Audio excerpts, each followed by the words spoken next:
बृजमोहन श्रीवास्तव जी, शुरुआत आपसे ही करते हुए, अब तो कांग्रेस पार्टी भी तैयारी कर रही है विपक्ष में बैठने की। जिस तरह की बातें नाना पटोले के शब्दों से कम इस तरह का आभास मिला है, एनसीपी की क्या है तैयारी? चित्रा जी, मैं अभी सुन रहा था नाना जी को। उन्होंने बहुत स्पष्ट इस बात को कहा है कि हम लोग शिवसेना में आदरणीय उद्धव ठाकरे साहब के निर्णय के साथ हैं। ये तय शिवसेना को करना है, शिवसेना के नेतृत्व को करना है कि वो अगला कदम क्या उठाना चाहते हैं। इसको बहुत ही स्पष्ट रूप से हमारे जो प्रदेश के अध्यक्ष हैं आदरणीय जयंत पाटिल साहब, उन्होंने भी बहुत स्पष्ट रूप से कहा है कि हम लोग इस समय शिवसेना के साथ हैं, उनके नेतृत्व के साथ हैं। फैसला उनको लेना है, वो जो फैसला लेंगे हम लोग उसके साथ हैं, उसमें किसी प्रकार का कुछ नहीं है। अब जहां तक बात आपने जो कहा कि विपक्ष में बैठने का फैसला ले लिया है, तो अभी ये हुआ कहां है? ये तो एक परिकल्पना है। आज भी महाविकास अघाड़ी के पास भरपूर समर्थन है और हम लोग हाउस में अपनी इस बात को सिद्ध करने में समर्थन सर, उधर से तस्वीरें सामने आ रही हैं। तो ये मामला तो हाउस में तय होगा। विधायकों की तस्वीरें भी एक साथ देखकर क्या आप लोग डर नहीं रहे हैं?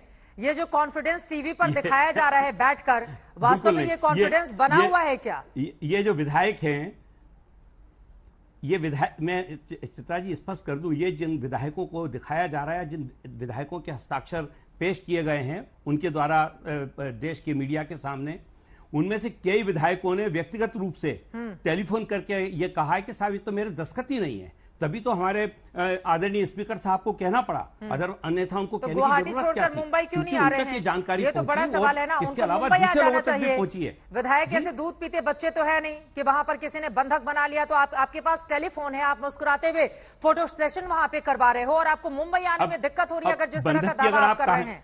अगर आप बंधक की, ठीक है, मैं एक बार अंबादास जी में हमारे साथ शिवसेना के प्रवक्ता जुड़े हुए हैं, मैं सीधे उनसे तो आपने देशमुख का बयान सुना होगा ना, हमारे आदरणीय विधायक जी का। ठीक है, हाँ, उनका बयान सुना है। उन्होंने कहा है कि जबरन बंधक बनाया गया था और सारी चीजें, लेकिन बड़ी तादाद में तो अभी भी गुवाहाटी में ही टिके हुए हैं। अंबादास जी, सीधे आपके पास आते हुए, इंजेक्शन तक दिया, ये उनका आरोप है। सीधे आपके पास आते हुए, अभी की स्थिति शिवसेना की क्या है?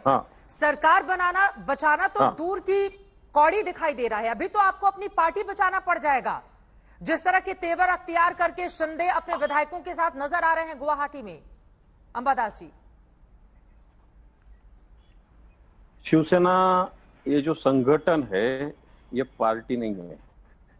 शिवसेना एक मास बेस्ड पार्टी है और शिवसेना में बहुत बार हो चुका है। छगन भुजबल जी के टाइम हुआ था, हाँ। नारायण राणे जी के टाइम हुआ था, राज साहब ठाकरे जी के टाइम हुआ था। ये सब लोगों ने शिवसेना छोड़ी थी। उस टाइम भी ऐसी चर्चा हो रही थी कि शिवसेना का क्या होगा, लेकिन भुजबल जी गए बाद शिवसेना की सत्ता 95 में अलायंस की सत्ता आ गई। नारायण राणे गए बाद भी उनके साथ जितने विधायक गए उसमें कि वो अकेले छोड़ के कोई चुन के भी नहीं आ सके। राज ठाकरे गए शिवसेना छोड़ के, उनका अभी एक विधायक तब की परिस्थितियों में आपकी परिस्थितियों में बहुत बड़ा फर्क है। आप समझ रहे हैं कि सीधे उद्धव ठाकरे साहब को ही यहां पर चुनौती दे दी गई है, खुद उनकी कुर्सी जाने वाली है। ठाकरे का शिवसेना पर कब्जा बरकरार रहेगा या फिर खत्म हो जाएगा, इस बात को लेकर अब सोचना है आपको। ये इतनी बड़ी मुश्किल है, समझ में आ रही है शिवसेना को? आप लोग बुला रहे हैं कि विधायक मुंबई आकर बातचीत करें और वहां से विधायक डिगने को, हटने को, आने को तैयार नहीं है। अंबादास जी, नहीं, अगर दिल से आप सब लोग होंगे तो सामने आके, कल पक्ष प्रमुख जो है हमारे पार्टी के सुप्रीमो उद्धव जी ठाकरे साहब जी ने यही कहा है, हाँ। कि आप मेरे सामने आके ये बात सुस्पष्ट कह दीजिए कि नेतृत्व के बारे में क्या चर्चा करना है, सीएम शिप के बारे में क्या चर्चा करना है। ये उद्धव जी ठाकरे साहब ने सुस्पष्ट रूप से कहा है। और वो लोग क्यों नहीं कर रहे? फिर अगर सुस्पष्ट एक साथ रह रहे हैं, खुद को शिवसेना का भी बता रहे, तो शिवसेना की जो पार्टी चीफ है उनसे बात करना चाहिए। ठीक है, ये बात वो कर नहीं रहे। वो लोग कह रहे हैं कि पार्टी चीफ से बार बार समय मांगा जाता था, दफ्तर पहुंचा जाता था, उनके आवास पर हम लोग जाकर घंटों खड़े रहते थे, कोई सुनने के लिए तैयार नहीं था। उसके बाद निराश होकर हमें वापस आना पड़ता था। आज ही आपकी एक विधायक की चिट्ठी आई है जिसमें उन्होंने अपने दर्द का इजहार किया है कि मुख्यमंत्री आवास में हमारी सुनने वाला कोई नहीं था और अब शिंदे साहब सुनेंगे हमारी। खुद ये चिट्ठी है। वो चिट्ठी गलत है। वो चिट्ठी जो विधायक की वो चिट्ठी, आपको लग रहा है कि जो चिट्ठी आई विधायक है ने वो ये गलत चिट्ठी है? लिखी है वो चिट्ठी गलत है। ठीक है। वो हमारे डिस्ट्रिक्ट से ही आते हैं, वो खुद जनता को 5-5 दिन नहीं मिलते हैं। हमारे साथ आशुतोष मिश्रा मुंबई से इस वक्त हमारे साथ मौजूद हैं। आशुतोष, सबसे पहले आप खबर बताइए, क्या स्थिति है इस वक्त मुंबई में, कहां पर आप मौजूद हैं? पीछे भीड़ भाड़ नजर आ रही है, क्या तैयारी है? पार्टियों की अपनी अपनी मीटिंग भी शुरू होने वाली है। बिल्कुल 5 बजे कांग्रेस की भी अपनी बैठक, और अभी मैं जहां पर हूं यहां शरद पवार अपने तमाम विधायकों, सांसदों और बाकी नेताओं के साथ मिल रहे हैं। अब दरअसल ये फैसला लेना है कि आगे करे तो करे क्या, क्योंकि शिवसेना अपना घर नहीं बचा पाई है। चुनौती एनसीपी कांग्रेस के साथ है कि बड़ी मुश्किल से तो 2 साल पहले सरकार बनाई थी और 2.5 साल के भीतर ही अब सरकार गिरने को तैयार है। देखिए इस समय एनसीपी के जो प्रवक्ता है क्लाइडो कैस्ट्रो, वो यहीं पर घूम रहे थे। क्लाइडो आइए, आप ही की जरूरत थी सवाल पूछने के लिए कि आखिर जो बैठक हो रही है, बैठक में हो क्या रहा है, चर्चा किस बात की हो रही है, मंथन किस बात का? 2 साल पहले का पूरा घटना चक्र याद कीजिए। ऐसे ही सरकार बनी थी, सारे नंबर थे, 15 दिन के बाद क्या हुआ था? कहीं वही इकलौती उम्मीद तो फिर नहीं है कि देखिए तब मैजिक चला था फिर कुछ हो जाएगा, क्योंकि पिछली बार एनसीपी टूटी थी, इस बार तो शिवसेना में टूट पड़ी। नहीं तो आपका सवाल क्या मुझे अभी सुना? मुझे ये बताइए कि इतनी सारी जो देखिए अजीत पवार निकल रहे हैं यहाँ से, बैठक शरद पवार ने बुलाई थी। अजीत पवार की तस्वीर हम आपको दिखाएं, क्लाइडो हमारे साथ जुड़े रहेंगे। अजीत पवार निकल रहे हैं, बैठक जो शरद पवार ने बुलाई थी, तमाम सारे प्रफुल्ल पटेल, माफ कीजिएगा, प्रफुल्ल पटेल निकल रहे हैं। प्रफुल्ल पटेल यहाँ से जो है बैठक से निकल रहे हैं, कई सारे नेता थे और वो देखिए निकले हैं यहाँ से। वो मीडिया के शायद सामने बात अगर करने आप की उनसे बातचीत कोशिश कर पाएं, नहीं करेंगे, बिल्कुल। नहीं बात नहीं करेंगे, वो यहाँ से जा रहे हैं। हाँ।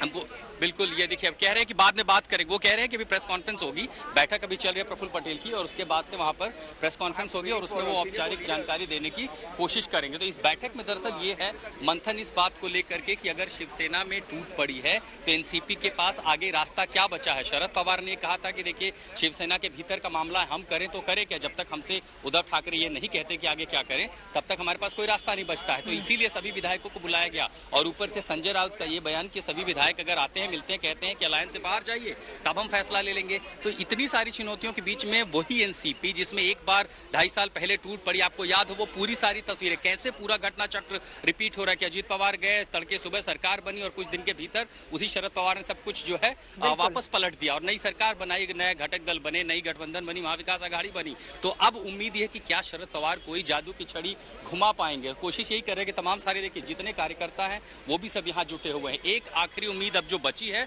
वो सिर्फ और सिर्फ शरद पवार आखिरी कड़ी हैं, लेकिन इस बार उनके हाथ से भी चीजें बाहर इसलिए दिखती हैं क्योंकि टूट इस बार ऐसी पार्टी में पड़ी है जिसका सांगठनिक ढांचा, जिसकी आइडियोलॉजी, सब कुछ एनसीपी और कांग्रेस की बिल्कुल बहुत विपरीत बड़ी खड़ी टूट पड़ गई है और उस टूट को बचा पाने में उद्धव ठाकरे अब तक कामयाब नजर नहीं आ रहे हैं। ऐसे में क्या कोई जादू की छड़ी होगी जो शरद पवार 2019 की तरह घुमाएंगे और फिर सरकार को कायम रख पाएंगे? ऐसा लगता तो नहीं है, लेकिन फिलहाल मंथन का दौर लगातार जारी है। गुवाहाटी चलते हैं, अनुपम मिश्रा वहां से जुड़े हुए। अनुपम, 2 विधायक निकले हुए थे, बड़ी बड़ी गाड़ियों से कहा गया पूजा करने के लिए गए हैं, उनके बारे में क्या खबर है?